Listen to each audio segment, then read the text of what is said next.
வணக்கம் நண்பர்களே. என் வாழ்க்கையில நடந்த ஒரு முக்கியமான உண்மைய உங்ககிட்ட பகிர்ந்துக்க போறேன். என் பெயர் இலக்கியா. எனக்கு வயது 30. பார்க்கறதுக்கு ரொம்ப அழகா அசல் தமிழ்நாட்டு பெண்ணை போல கச்சிதமான முகவெட்டுடன் இருப்பேன். என் முதுகு வரை நீண்டு வளரும் கரிய கூந்தலும் எப்போதும் சுடிதாரோ அல்லது நேர்த்தியான பட்டுச்சேலையோ அணிந்து பாரம்பரியமான தோற்றத்தோடு இருக்கவே விரும்புவேன். வெளிப்புற அழகும் வசதியும் என்னிடம் இருந்தாலும் என் உள்மனசு படும் பாட்டை யாருமே பார்த்ததில்லை. என் கணவர் பிரதாப் நகரத்துல ஒரு பெரிய கம்பெனில நல்ல ஒரு உயர்ந்த பதவியில இருக்காரு. நாங்க வசதியா ஒரு பிரம்மாண்டமான டூப்ளெக்ஸ் வீட்ல வாழ்ந்துட்டு வந்தோம். கை நிறைய சம்பாத்தியம், கார்கள், நகைகள்னு எந்த ஒரு பொருள் பற்றாக்குறையும் எங்க வீட்ல இருந்ததில்ல. ஆனா வெளிப்பகுதிக்கு தெரியிற இந்த பளபளப்புக்கு பின்னாடி என் மனசுல எவ்ளோ பெரிய இருட்டு இருக்குன்னு யாருமே அறிஞ்சதில்ல. என் கணவர் பிரதாப்புக்கு வேலைங்கிறதுதான் எல்லாமே.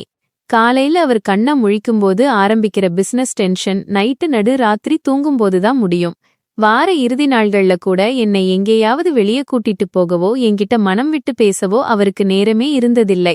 அழகான முகமும் வசதியான வாழ்க்கையும் இருந்தும் ஒரு இளம் பெண்ணா நான் அனுபவிக்க வேண்டிய அன்பும் அரவணைப்பும் கிடைக்காம தனிமையில செத்து பிழைச்சிட்டு இருந்தேன். இந்த கல்யாண வாழ்க்கை நமக்கு எதைத்தான் கொடுத்துச்சு அப்படின்னு ஒவ்வொரு நாளும் கண்ணீரோடையே விடியும்.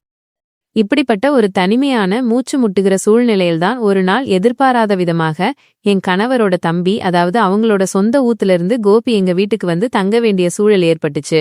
கோபி பாக்கறதுக்கு ரொம்ப யதார்த்தமான பவ்யமான ஒரு பையன். அவன் கிராமத்துல ஒரு பால் பண்ணையில வேலை செஞ்சிட்டு இருந்தான். அவனோட சொந்த குடும்ப பொருளாதார நிலை ரொம்ப மோசம்ங்கிறதால நகரத்துக்கு வந்து ஏதாவது பெரிய வேலைக்கு போயிட்டு தன் குடும்பத்தை தூக்கி நிறுத்தணும்னு அவன் ரொம்ப ஆசைப்பட்டான். அவன் எங்க வீட்டுக்கு வந்த முதல் நாள் அவனோட முகத்துல இருந்த அந்த கிராமத்து வெட்கமும் அதே சமயம் வாழ்க்கையில சாதிக்கணும்னு இருந்த அந்த தீப்பொறியும் என் கவனத்தை ஈர்த்துச்சு. என் கணவர் பிரதாப் கோபியின் சர்டிபிகேட்லாம் பார்த்துட்டு அவருக்கு ஒரு நல்ல கம்பெனில 30,000 சம்பளத்துல வேலை வாங்கி கொடுத்தாரு. கோபி எங்க வீட்ல வந்து தங்குனதுக்கு அப்புறம் தான் ஒரு மூலையில சும்மா இருக்கக்கூடாதுன்னு நினைச்சு, அண்ணி நான் மாசம் மாசம் தங்கறதுக்காக 5,000 தந்துடுறேன்னு சொன்னான். அந்த வயசுலயும் அவன்கிட்ட இருந்த அந்த சுயமரியாதை எனக்கு ரொம்பவே பிடிச்சிருந்துச்சு. நாட்கள் போக போக கோபிக்கும் எனக்கும் இடையேயான பந்தம் ரொம்ப விசித்திரமான முறையில வளர ஆரம்பிச்சது. என் கணவர் பிரதாப் என்ன ஒரு பொம்மை மாதிரி வீட்ல அழகு பொருளா வச்சிருந்தாரே தவிர என் மனசுல என்ன ஓடுதுன்னு ஒரு நாளும் கேட்டதே இல்ல. ஆனா கோபி வீட்ல இருந்த அந்த நாள்களில்தான் என் கணவனை விட கோபிதான் என்கிட்ட அதிக நேரம் பேசுவான். என் மனசுல இருக்கிற சோகத்தை புரிந்து கொள்ள முயன்றான். பிரதாப் வீட்டுக்கு வர்றதே ராத்திரி 12 மணிக்கு மேலதான். ஆனா கோபியோ ஆபீஸ் முடிஞ்சு சீக்கிரமே வீட்டுக்கு வந்துருவான். நாங்கள் 2 பேரும் ஹால்ல உட்கார்ந்து பேசுறது, சமையல் அறையில நான் சமைக்கும்போது கோபி வந்து சின்ன சின்ன உதவிகள் பண்றதுன்னு எங்களுக்கிடையேயான அந்த அண்ணி தம்பி பாசம் நாளடைவுல ரொம்பவே அதிகமாச்சு. பிரதாப்பை விட கோபி என் மேல அதிக அக்கறை காட்டினான். அண்ணி, இன்னைக்கு நீங்க ரொம்ப சோகமா இருக்கீங்க போல, உடம்பு சரியில்லையா அப்படின்னு அவன் கேக்குற அந்த ஒரு வார்த்தை போதும் என் மனசுல இருக்கிற பாரம் மொத்தமும் பஞ்சா பறந்து போயிடும். பிரதாப்பால கொடுக்க முடியாத அந்த மனநமதிய கோஃபியோட அந்த சாதாரண பேச்சும் கனிவான பார்வையும் எனக்கு கொடுத்துச்சு. ஒரு நாள் நைட்டு மணி கரெக்டா 12 இருக்கும். எனக்கு நைட்டு சரியா தூக்கம் வரல, ரொம்பவே அமுக்கமா இருந்துச்சு. அதே நேரத்துல கோஃபியும் ஆபீஸ் ஃபைல் ஒர்க் முடிச்சுட்டு கீழே சமையலறை பக்கம் தண்ணீர் குடிக்க வந்தான். நான் இருட்டுல சமையலறை பக்கம் நிற்பதை பார்த்துட்டு அவன் திடுக்கிட்டான். என்ன அண்ணி, இந்த நேரத்துல முழிச்சிருக்கீங்க அப்படின்னு ரொம்ப பாசத்தோட கேட்டான். எனக்கு அந்த நேரத்துல யாரோடையாவது என் கஷ்டத்தை கொட்டணும்னு தோணுச்சு. அவன் என்கிட்ட வந்து நின்னப்போ அவனோட அந்த அருகாமை எனக்கு ஒரு பாதுகாப்பான உணர்வை தந்துச்சு. என் கணவர் கூட இருக்க வேண்டிய சமயத்துல என்ன அனாதையா விட்டுட்டு போறாரேன்னு நான் கோபி கிட்ட சொல்லி அழுதேன்.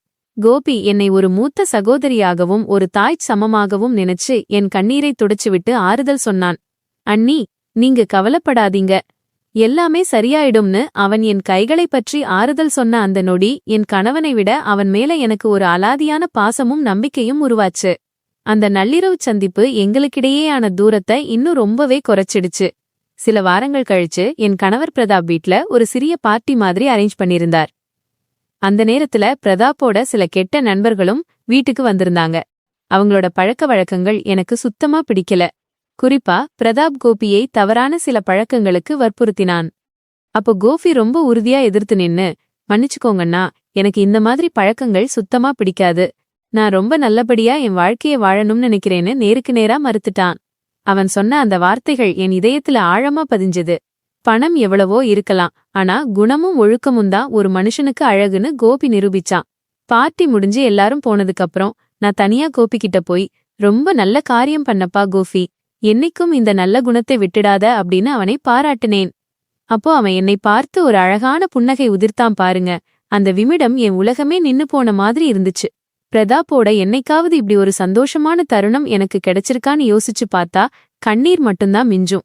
பிரதாப்பை விட கோபிதான் என்ன முழுமையா புரிஞ்சுகிட்ட ஒரு ஜீவன்னு என் மனசு ஆழமா நம்ப ஆரம்பிச்சது.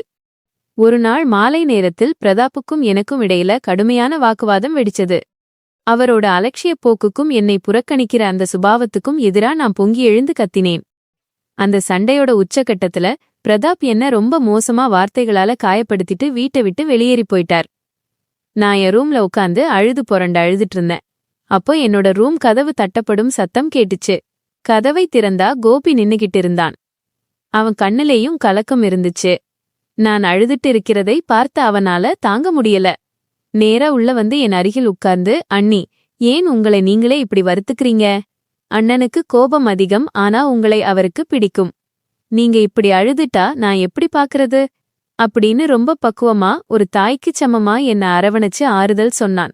அவன் என் தோள் மேல கை வச்சு ஆறுதல் சொன்ன அந்த ஒரு நிமிடம் என் வாழ்நாள்ல நான் பட்ட அத்தனை கஷ்டங்களும் மறைஞ்சு போன மாதிரி ஒரு பேரமைதி கிடைச்சது.